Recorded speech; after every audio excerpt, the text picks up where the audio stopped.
tao na papako. At sanayin mo na sarili nito na wala tayong katulong dito. Ate, tama na. Tartang-talang lang ang ulam. Di bale, kapag nagpadala ulit ng pera, madami na ulit tayong ulam. At di lang ulam ha, t-shirts, pabango, bags, at sapatos. Ate, tama na sabi. Michael, dali mo kasi galing sa kwarto.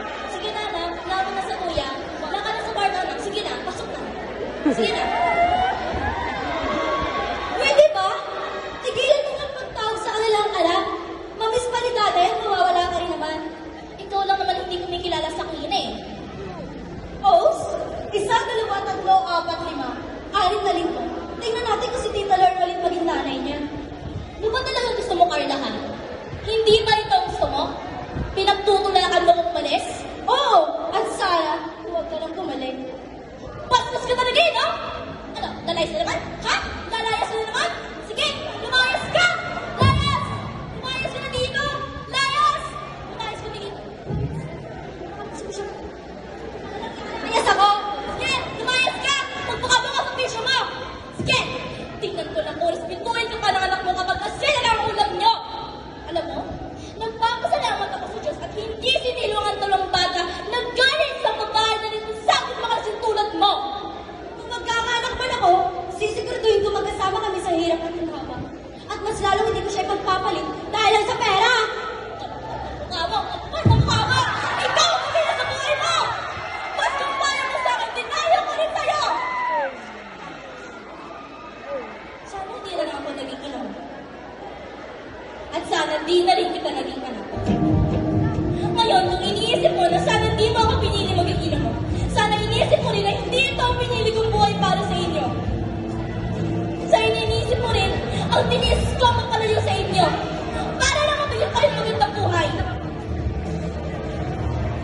Ma! Akala mo ba madali para sa amin na lumaki na wala ka? Hindi mo alam kung gaano kahirap, kung gaano kasakit ang iniwan sa amin puro pera. Pero ma, hindi pera ang kailangan namin. Ikaw ang kailangan namin. Alam mo ba na madali sa akin ang iwan kayo? Araw-araw ko nakakiti sa loob. Araw-araw ang inisip, makubuhay pa kayo na maayos? Kumaro na ba kayo? Pinag-aalaga ko sa inyo? Para lahat ng sakripisyo ko ginawa ko para sa inyo. Para sa amin o para lang sa sarili mo. Ang dami mo pera, nasan ka nung kailangan ka namin? Nasaan ka? Ang anak mo ba matinig sa akin ang pangalayo sa inyo? Para sa inyo lang naman ang sakripisyo eh. Para sa inyo.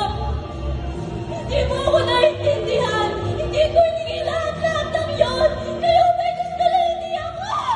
Dahil mahal ko kayo. Mahal ko kayo. Ngayon, Carla, sabihin mo sa akin. Sinasabi mo hindi mo ako naiintindihan? Bakit, Carla, ang bahay hindi mo kahit minsan? Hindi. Sana kung tumilong ka na ako. Habang iniinit mo sa ganilyo mo at tinulosay mong pera pinapadala ko. Sana inisip mo na tinis ko ang gutom na magkumain para makapagulog ng pera dito.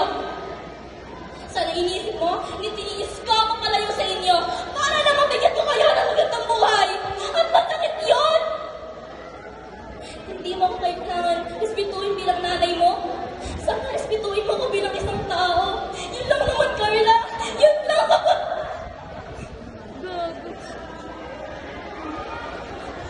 Ay, patawarin mo ako, Day. Tama na.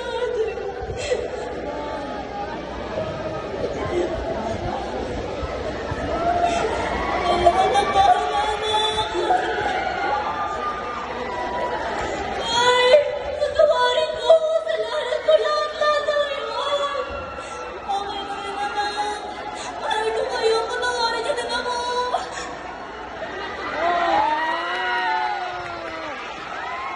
Magandang araw po sa inyo lahat. Kami ang Section Topaz. Maraming salamat.